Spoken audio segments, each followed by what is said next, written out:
എനിക്ക് ഓരോ നിമിഷവും നിറവുള്ളതാണ്. വ്യത്യസ്ത ഭാവങ്ങൾ നിറഞ്ഞതാണ്. ആഴമുള്ള അനുഭവങ്ങളിലേക്ക് അവ വഴി തുറക്കുന്നു. ആസ്വദിക്കൂ തന്മയി ഭാവത്തിൽ. തന്മയി ജ്വല്ലറി, നിലമ്പൂർ. വാർത്തകളിലേക്ക്. ആറുവരി ദേശീയപാതയിൽ ടോറസ് ലോറിക്കടിയിൽപ്പെട്ട ബൈക്ക് യാത്രികയ്ക്ക് ദാരുണാന്ത്യം. നിലമ്പൂർ പോത്തുകൽ കോടാലിപ്പോയിൽ സ്വദേശിനി വെള്ളരക്കൂട് ഷിബുവിന്റെ ഭാര്യ സ്വപ്നയാണ് മരിച്ചത്. ബൈക്കിൽ ഭർത്താവ് ഷിബുവിനൊപ്പം സഞ്ചരിക്കുന്നതിനിടെ അപകടത്തിൽപ്പെടുകയായിരുന്നു. ഷിബുവിന് പരിക്കേൽക്കുകയും ചെയ്തു.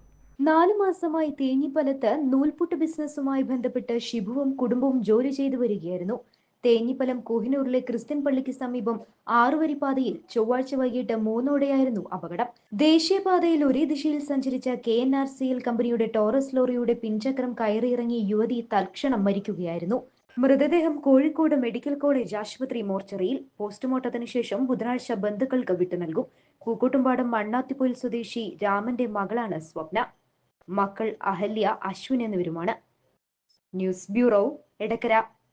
സ്വന്തം ഹൈസ്പീഡ് ഇന്റർനെറ്റ്, നമ്മുടെ സ്വന്തം ഇന്റർനെറ്റ്.